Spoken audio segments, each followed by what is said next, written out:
ভালোই দেখো, ভালোই ধরো। খুলে বন্ধ এটা করে বেশি লম্বা প্রভুজি।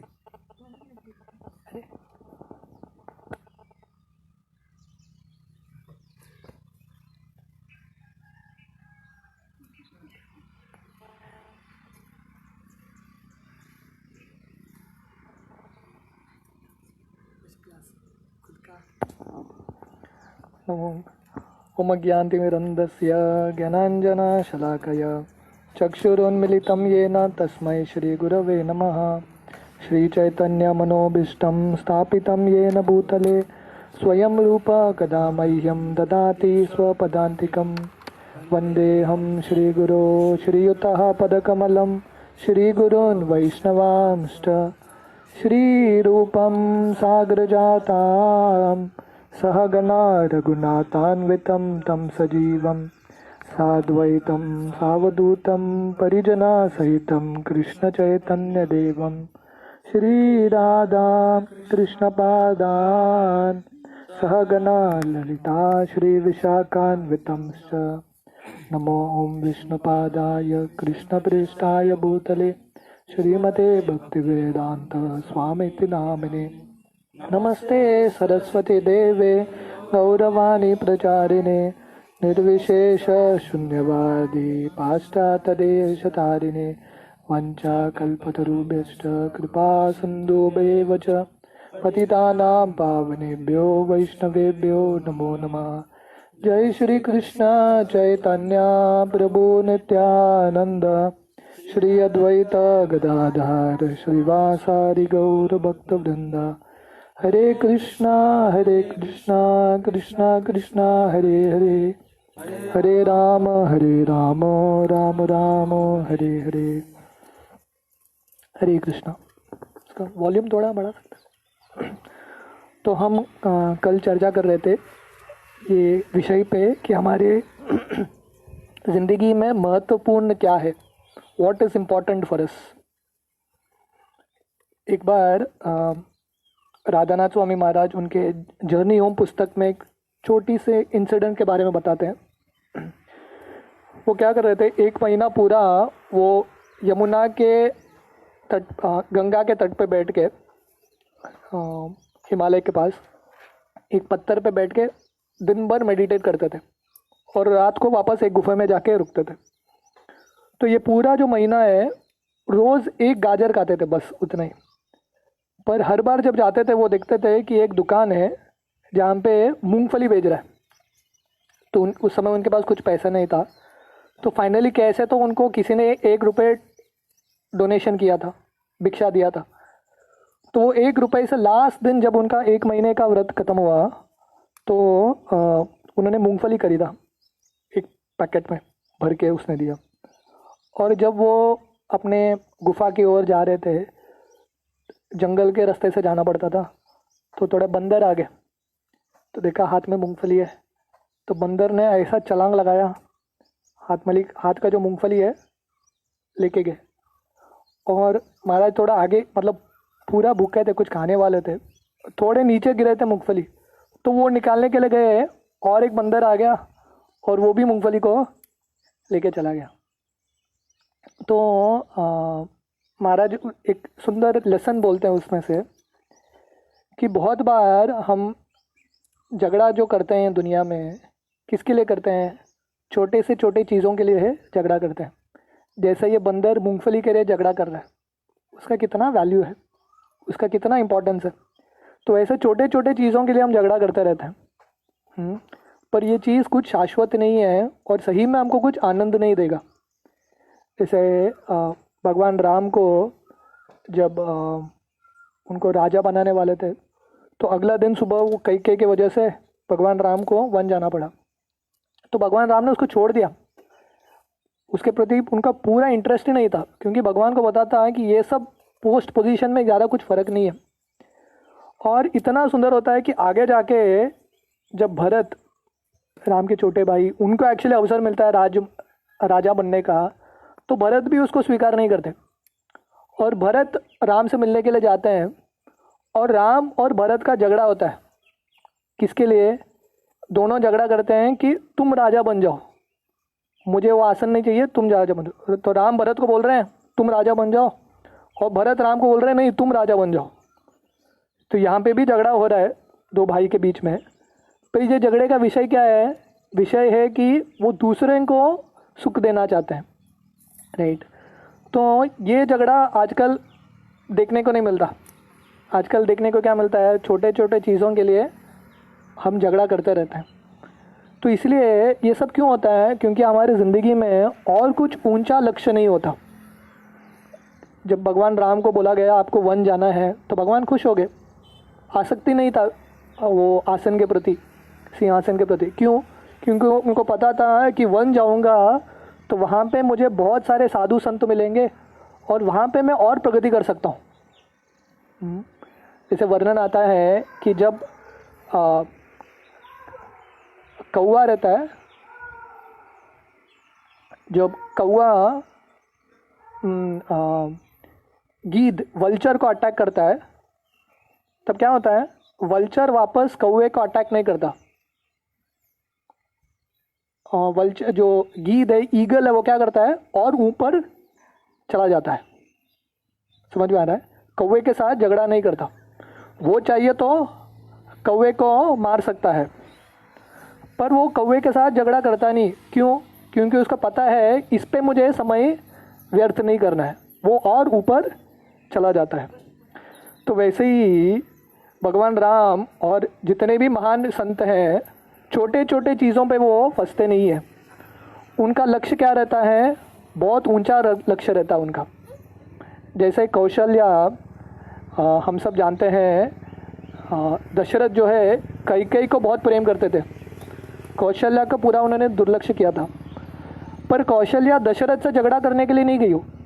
तो कौशल्या को क्या लगा? अच्छा है, पति मेरा ध्यान नहीं दे रहा है, तो अभी मैं समय भगवान की भक्ति में लगाऊंगी, और उस तरह से उसने फोकस किया। तो कहने का मतलब है जब हमको कुछ ऊंचा चीज़ होता है फोकस करने के लिए, छोटे छोटे चीज़ हम उसको दुर्लक्ष्य कर सकते हैं, छोड़ सकते हैं। We can let it go. जैसे एक क्रेन, वो जो पंछी होता है एक पैर पर खड़ा होता है, सारस, और मछली को पकड़ता है। वो क्या करता है? छोटे छोटे मछलियों को छोड़ देता है। क्यों? वो बड़े मछली के लिए रुका है, क्योंकि मुंह में छोटा मछली को पकड़ेगा तो बड़ा मछली निकल जाएगा। तो छोटे छोटे मछलियों को छोड़ देता है और सीधा जब बड़ा मछली आता है उसको पकड़ता है। तो वैसे ही भक्तों का लक्षण मतलब छोटे छोटे चीज़ों को छोड़ देना, ये सब चीज़ को छोड़ के मेन चीज़ जो कृष्ण भक्ति है उस पर फोकस करना।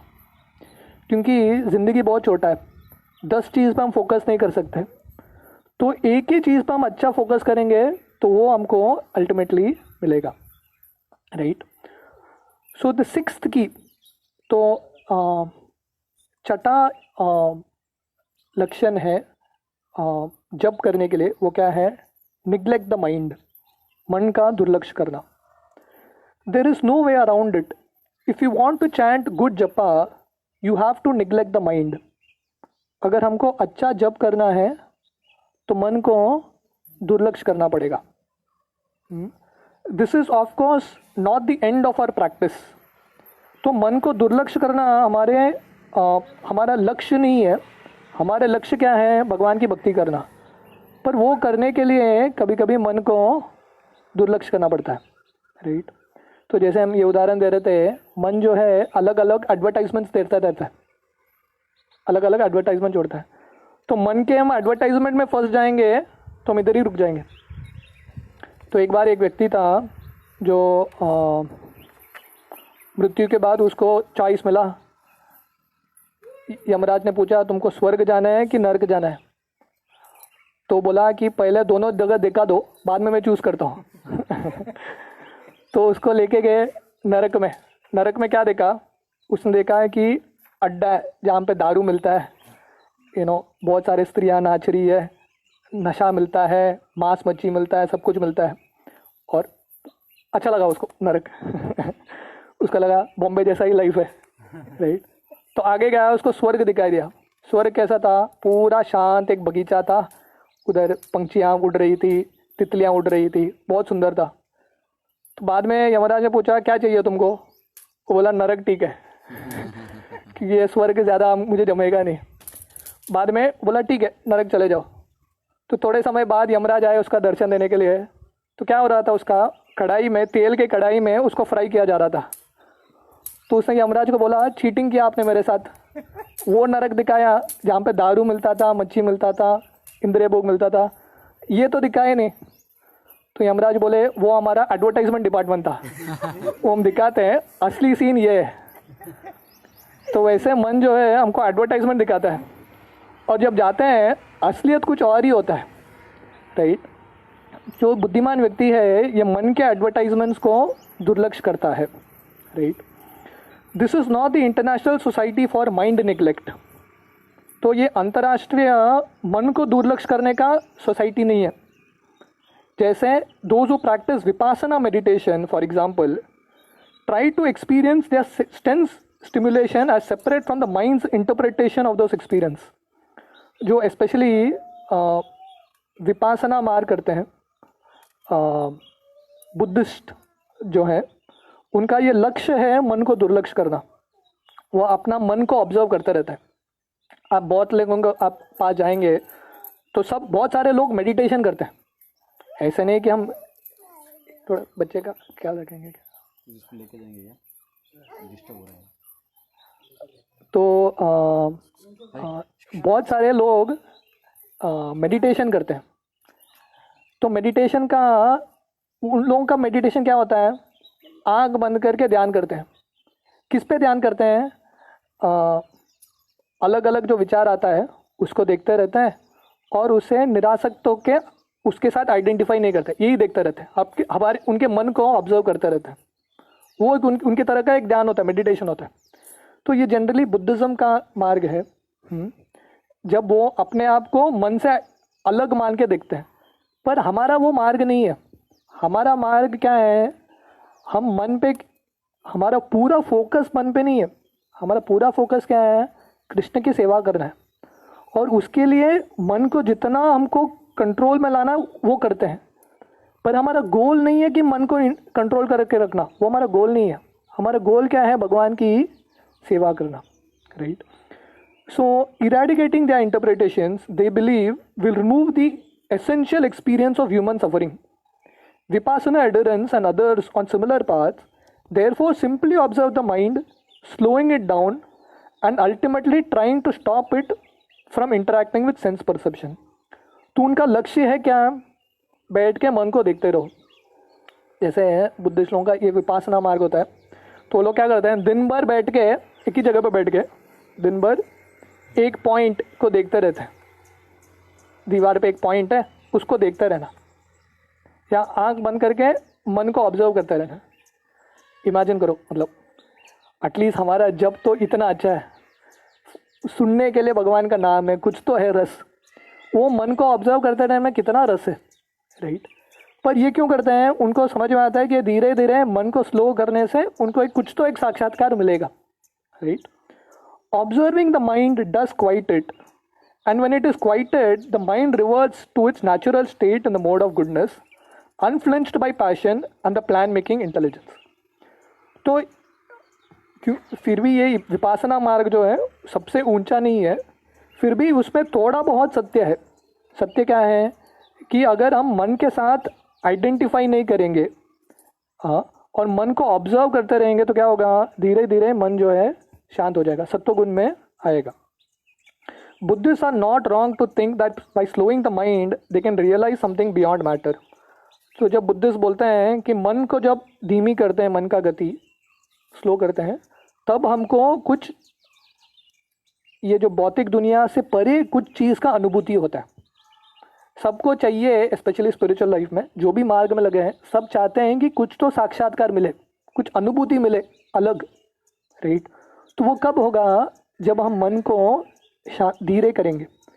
हमारे हरिनाम में भी हम हरिनाम करेंगे, पर हम हरिनाम से अनुभूति भी चाहते हैं, हम एक्सपीरियंस करना चाहते हैं हरिनाम को, हरिनाम के वो रस को। तो कब होगा, जब हम मन को धीरे करेंगे और मन को दुर्लक्ष्य करेंगे। जो ये मन का एडवर्टाइजमेंट्स है उसको दुर्लक्ष्य करते रहेंगे। भगवान गीता में 5वें अध्याय में बोलते हैं कि ये जो काम क्रोध का वेग है, शक्नोति हैव यः सोढुं प्राक् शरीर विमोक्षणात्, काम क्रोधात् भवं वेगम स युक्त स सुखी नर। तो 5वें अध्याय में भगवान गीता में बोलते हैं कि ये जो काम क्रोध का जो वेग है कब तक चलेगा, मतलब ये सब जो वासनाएं हैं, इच्छाएं हैं, कब तक चलेगा, अंत समय तक चलेगा। काम क्रोधात् भवं वेगम स युक्त स सुखी नर, अंत समय तक चलेगा। तो तब तक क्या करना पड़ेगा हमको, उसको दुर्लक्ष्य करता रहना पड़ेगा, right. We have to keep saying no. The Bhagavad Gita 14.17 states, सत्वात् संजायते ज्ञानम रजसो लोभ एव च, प्रमाद मोहो तमसो भवतो ज्ञानम एव च। From the mode of goodness real knowledge develops, from the mode of passion greed develops, and from the mode of ignorance develop foolishness, madness and illusion. तो भगवान गीता में बोलते हैं ज्ञान चाहिए तो पहले सत्वगुण में आना पड़ेगा। रजोगुण और तमोगुण में ज्ञान नहीं होता। रजोगुण में सिर्फ इच्छाएं बढ़ती रहती है, और तमोगुण में सिर्फ पागलपन रहता है, अंधकार रहता है। तो ज्ञान कब आता है, सत्वगुण में ही आता है। जो सामने है वो धीरे धीरे दिखने लगता है। Usually we accept the mind as self, as our authority, and reactively try to appease it. तो हमारा गलती है कि हम मन को अपने आप को मानते हैं। हमको लगता है मेरा मन मतलब मैं ही हूँ, मेरे मन में जो विचार हैं हम बोलते हैं ये मेरे विचार हैं। तो हमको सेपरेट करना इम्पॉर्टेंट है, राइट। जैसे उदाहरण आता है, नदी बह रहा है, नदी के प्रवाह में कोई चला गया तो क्या होगा, वो विचलित हो जाएगा। नदी कैसे जाएगी वैसे वो चलता रहेगा। पर वो नदी से थोड़ा बाहर हट के नदी के तट पे बैठ के नदी को देखेगा, नदी का जो गुण है वो वैसा ही है, पर उसको अफेक्ट नहीं होगा। क्यों, वो बाहर आ गया। तो वैसे ही मन को कंट्रोल करने का एक स्टेप है, मन से ऊपर उठ के आना है। जब तक हम अपने आप को मन के साथ आइडेंटिफाई करते हैं तब तक कंट्रोल नहीं होगा। तो हमको समझना चाहिए हम मन नहीं है, ये हमारा मन है। तो मन का एक गति है, पर हमको उसको अलग होके मन को ऑब्जर्व करना पड़ेगा, तभी हम धीरे धीरे ज्ञान पाएंगे। When the intelligence joins this conspiracy and begins to react, reformulate and plan, we touch the creator of the intelligence, the mode of passion. तो हमने ये देखा है कि जब हम अपने आप को मन मान लेते हैं और उसके साथ मन के साथ जब बुद्धि भी जुड़ जाता है और बुद्धि अपना प्लान करने लगता है तो क्या होता है, हम रजोगुण में चले जाते हैं। We may think that we have to just make this one plan before we can return to attentive charting. But as soon as we allow the mode of passion to increase, the mind and intelligence move quickly. तो जब करते समय हमको लगता है अरे नहीं, ये एक इम्पॉर्टेंट प्लान करके मैं आता हूँ वापस जब करने के लिए। पर जब हम प्लानिंग करते हैं तो क्या होता है, क्योंकि रजोगुण के संपर्क में आ गए तो मन और बुद्धि का गति बढ़ता है और उतना हमको मुश्किल पड़ता है जब करने के लिए, right. To return the mind to the simple task of listening to the mantra, to the mode of goodness becomes almost impossible. तो उसके बाद मन को वापस लेके आना सुनने में, सत्वगुण में बहुत मुश्किल होता है। Befooled, we have again accepted our mental fluctuations as vital, as more essential to our well-being than listening to Krishna's name. तो ये क्यों होता है, क्योंकि हम जो मन हमको बोल रहा है उसका हम बहुत सीरियसली ले लेते हैं और हमको लगता है कि ये बहुत इंपॉर्टेंट है हरि नाम का जप करने से ज़्यादा। तो हमको क्या करना चाहिए, better to neglect the mind, don't take it seriously. We will not be able to chant properly until we apply this key, at least while we are chanting जपा।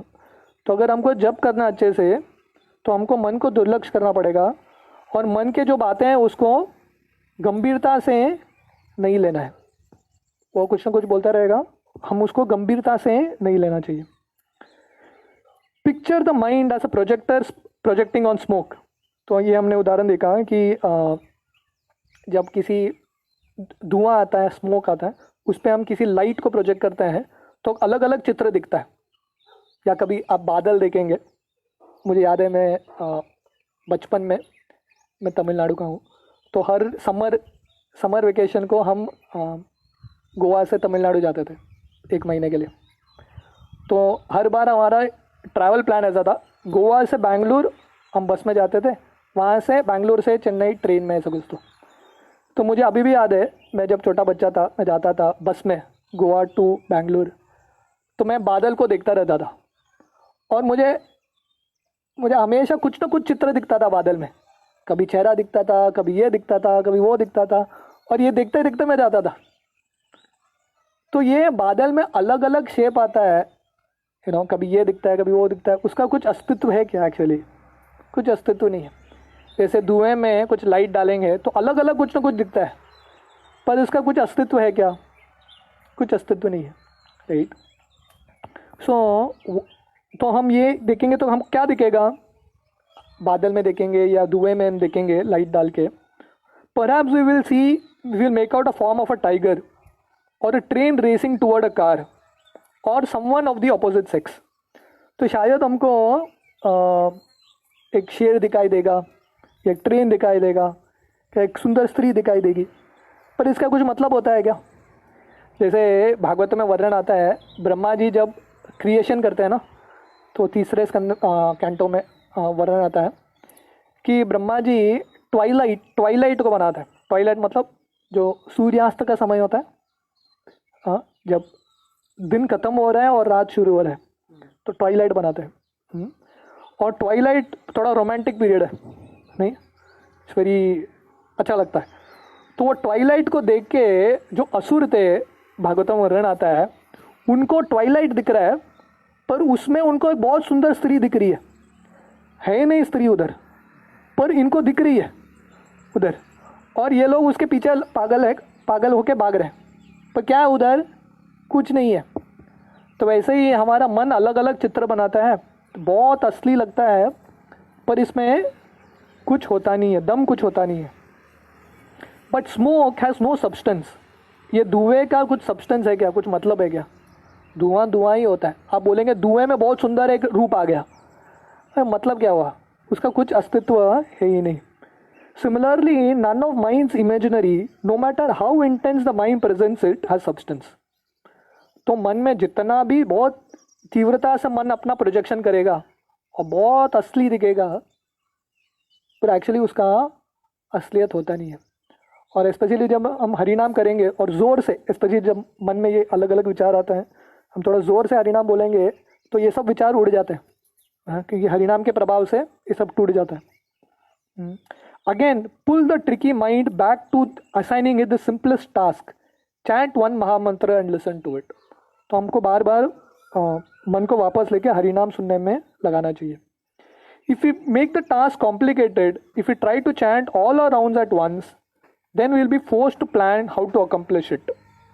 How will we listen to so many mantras at once? How will we remain attentive through so many mantras? The mind will demand answers and the intelligence will be forced to supply them. Soon the mode of passion will carry us away.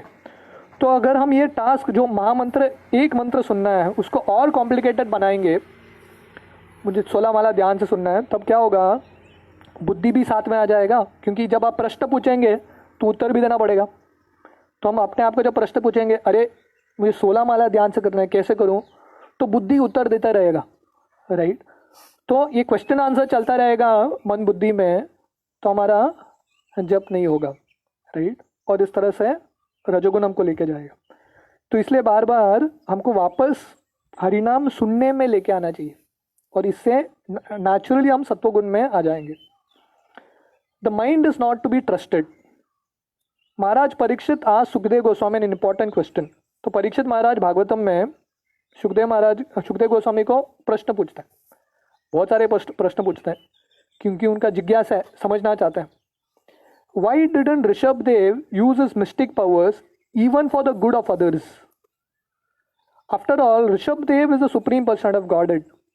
He cannot be bewildered by maya or deviated from the devotional path the way jivas can. तो परीक्षित जब सुखदेव गोस्वामी ऋषभ देव के बारे में बताते हैं, तब ऋषभ देव भगवान के एक अवतार है, शक्तावेश अवतार है। तो परीक्षित महाराज पूछते हैं, ऋषभ देव के पास इतना सारा शक्तियाँ थी, सिद्धि थी, योगिक सिद्धि, तो वो सब उन्होंने इस्तेमाल क्यों नहीं किया लोगों का मदद करने के लिए, राइट। तब सुखदेव गोस्वामी बोलते हैं, my dear king, you have spoken correctly. However, after capturing animals, a cunning hunter does not put faith in them, for they might run away. Similarly, those who are advanced in spiritual life do not put faith in the mind. Indeed, they always remain vigilant and watch the mind's action. Sukhdev Goswami बोलते हैं बराबर है, वो चाहिए तो use कर सकते थे, पर उन्होंने यूज़ क्यों नहीं किया? क्योंकि जैसे एक शिकारी एक जानवर को पकड़ के रखता है पर उस पर विश्वास नहीं करता, स्पेशली खूंखार जानवर है तो विश्वास नहीं करता, क्योंकि कभी भी वो उल्टा होके उसको मार सकता है, वो इनअटेंटिव हो जाएगा तो मार देगा. तो शास्त्रों में वर्णन आता है बहुत बार कि जो सर्कस में व्यक्ति रहता है मैक्सिमम टाइम उसका मृत्यु क्यों होता है? शेर के वजह से ही हो जाता है. तो जिसकी वो ट्रेनिंग करता है वही उसको मार देता है.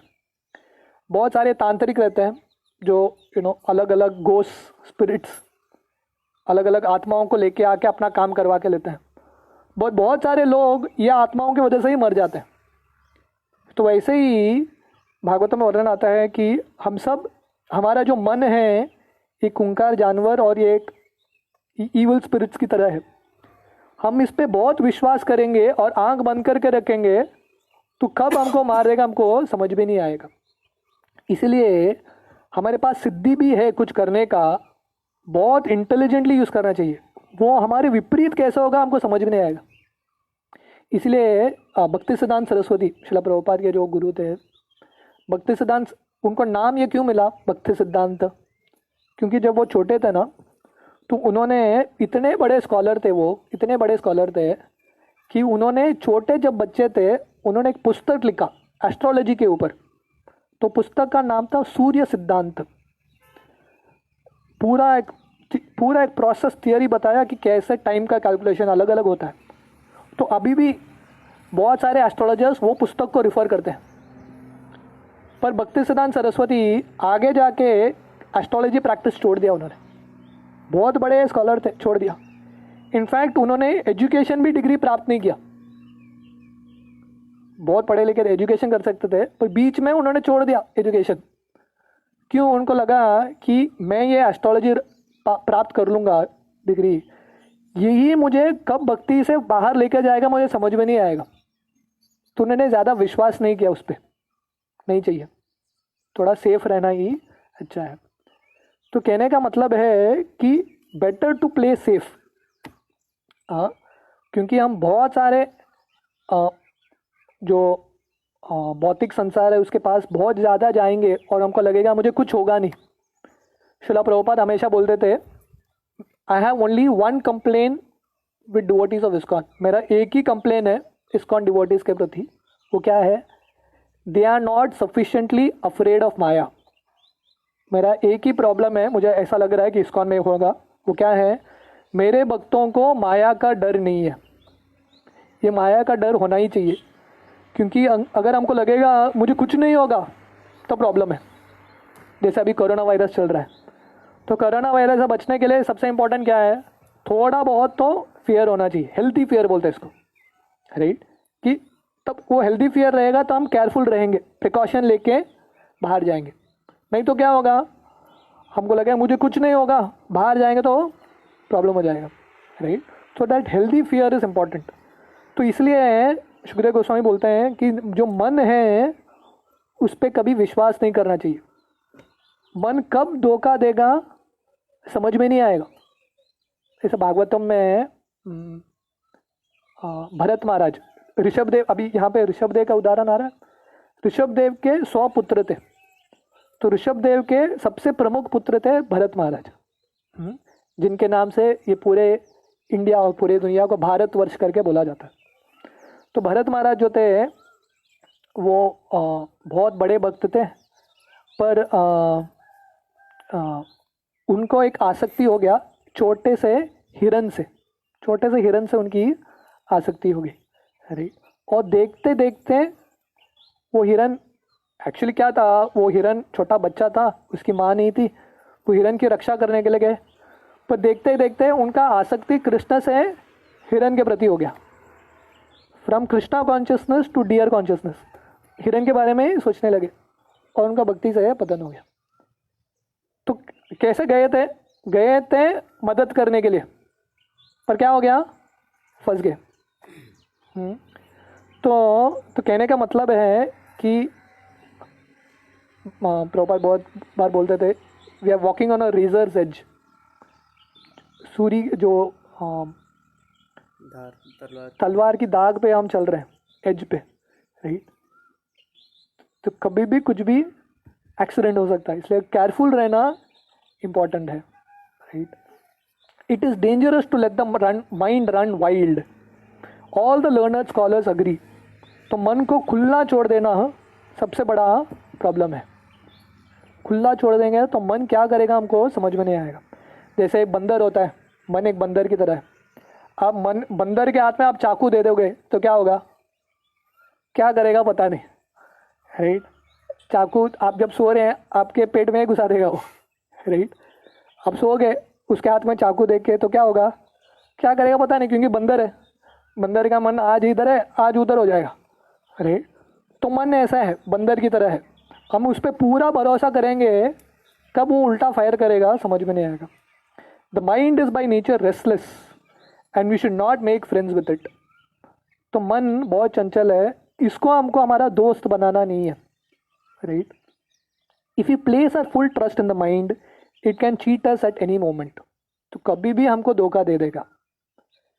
Even Lord Shiva the greatest ascetic was sexually agitated when he saw Lord Vishnu's Mohini form, Murti form, and Saubhari Muni fell down from his mature stage of yogic perfection after watching fish copulate.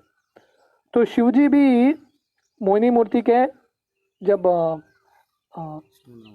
ये समुद्र मंथन लीला होती है, सब देवी देवता जो है मोहिनी मूर्ति का रूप देखते हैं, उधर सिर्फ शिवजी होते नहीं है। तो शिवजी को लगता है अरे मैंने मिस कर दिया भगवान का अवतार, बाकी सब अवतार देख लिया, ये अवतार देखा नहीं। तो शिवजी जाते हैं विष्णु के पास, वो अवतार दिखाओ ना। तो विष्णु बोलते हैं बाकी इतने सारे अवतार है वो क्यों देखना है। शिवजी बोलते हैं नहीं दिखाओ, कुछ होगा नहीं, दिखा दो। तो भगवान दिखा देते हैं मोहिनी मूर्ति अवतार, और शिवजी इतने विचलित हो जाते हैं, इतने विचलित हो जाते हैं, अपना बैलेंस, शिवजी एक्चुअली धीर है, पूरा कंट्रोल में उनका, पर उनका भी कंट्रोल छुड़ जाता है। क्यों? क्योंकि उन्होंने बहुत भरोसा कर लिया, अपने कॉन्फिडेंस, राइट। कॉन्फिडेंस ठीक है, पर ओवर कॉन्फिडेंस जब होता है तो हम प्रॉब्लम हो जाता है, मुझे कुछ नहीं होगा, राइट, डेंजरस। सौबरी मुनि नदी के अंदर गए तपस्या करने के लिए, तो हम बोलेंगे ये दुनिया में बहुत माया है, नदी के अंदर जाता हूँ माया नहीं रहेगा। नहीं, जब तक मन है आप किधर भी जाओ माया आ जाएगी। जैसे रामायण में कहानी है, आप इसकी कहानी जानते हैं, ऋष्यशृंग, इसकी कहानी सुना है? ऋष्यशृंग, उनसे ही एक्चुअली भगवान राम का जन्म होता है, वो यज्ञ करते हैं, पुत्र कामेष्टि यज्ञ ऋष्यशृंग करता है। तो ऋष्यशृंग के पिताजी थे, उनका नाम मुझे याद नहीं आ रहा है। तो वो चाहते थे कि मेरा बच्चा जो है ज़िंदगी भर ब्रह्मचारी रहेगा, उसको शादी नहीं करना चाहिए। तो उन्होंने क्या किया, उसके आश्रम में ना कोई भी स्त्री अलाउड नहीं था। इनफैक्ट मतलब जानवरों की जो फीमेल है वो भी अलाउड नहीं था। तो ये ऋषिशृंग ने बचपन से लेके कभी स्त्री को देखा ही नहीं, स्त्री करके क्या होता है उसको पता ही नहीं है, राइट। और उसके पिताजी को लगा इसका कुछ होगा ही नहीं, पर आगे जाके क्या हो गया, एक दिन कोई जो रोमपाद महाराज है उनको ये यज्ञ करना था, उनके राज्य में बारिश नहीं हो रहा था। तो किसी ने उनको बताया कि सिर्फ ऋषिशृंग जब आएगा आपके राज्य में पैर रखेगा तब बारिश आएगा। तो अभी ऋषिशृंग को कैसे लेके आना है, तो उन्होंने भेजा, सुंदर स्त्रियों को भेजा ऋषिशृंग के पास साधु के वेश में। तो ऋषिशृंग स्त्री क्या है उसको पता ही नहीं है, पर जब देखा उसने पूरा मोहित हो गया और उनके पीछे पीछे चला गया, पिताजी को भूल गया और पीछे पीछे चला गया। तो कहने का मतलब है हम पूरा फर्स्ट क्लास एनवायरनमेंट में रहेंगे जहाँ पे कोई माया नहीं आएगा, फिर भी कहाँ है माया, किधर है, हमारे मन के अंदर ही है, माया बाहर नहीं है, माया मन के अंदर ही है। तो इसलिए मन पे विश्वास नहीं करना वही अच्छा है। Sukhdev Goswami continuous, An unchaste woman is easily carried away by paramours, and it sometimes happens that her husband is violently killed by the paramours. If the yogi gives the mind a chance and does not restrain it, his mind will give facility to the enemies like lust, anger, and greed, and they will undoubtedly kill the yogi. The mind is the root cause of lust, anger, pride, greed, lamentation, illusion, and fear. Combined, these constitute bondage to fruitive activities.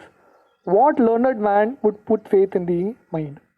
तो सुखदेव गोस्वामी यही continue करते हुए परीक्षित महाराज को बोलते हैं, जैसे एक स्त्री का जिसका शादी हुआ है उसके पर पुरुष के पास उसका प्रेम हो जाता है, तब क्या होता है, वो स्त्री और पर पुरुष कभी कभी प्लान करके अपने एक्चुअल हस्बैंड को वो कभी मार देते हैं. जब वो अटेंटिव नहीं रहता तब उसको मार देते हैं. तो ये उदाहरण आता है कि वैसे ही अगर जो भक्ति में लगे हैं, जो योगा मार्ग में लगे हैं, केयरफुल नहीं है तो कब मन आके हमको खुद को मार देगा, हमारी भक्ति को समझ में नहीं आएगा. तो काम, क्रोध, लोभ, मोह, मत्सर्य, ये सबका कारण क्या है? जड़ कारण मन है, राइट. तो इसलिए मन पे विश्वास नहीं करना चाहिए. भगवान गीता में बोलते हैं दूसरे अध्याय में, जो बड़े बड़े लर्नर्ड स्कॉलर्स ज्ञानी हैं उनके भी मन कभी भी उनको भटक के लेके जा सकता है. तो इतना केयरफुल है मन को नियंत्रित करना, राइट. तो यहाँ पे हम विश्राम देंगे कथा को. किसी का कुछ प्रश्न है?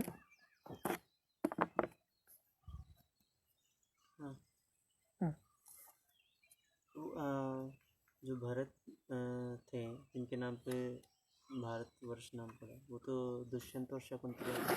हाँ, नहीं, 3 भरत बताया जाता है हमारे शास्त्रों में. एक तो राम के भाई भरत, दूसरा शकुंतला और दुष्यंत के पुत्र भरत, और ये ऋषभदेव के पुत्र भरत.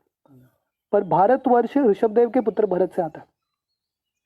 मतलब बचपन में मैंने पढ़ा है जैसे बुक्स वगैरह में, तो उसमें जो है कि दुष्यंत और शकुंतला के पुत्र भरत के नाम पे भारतवर्ष पड़ा.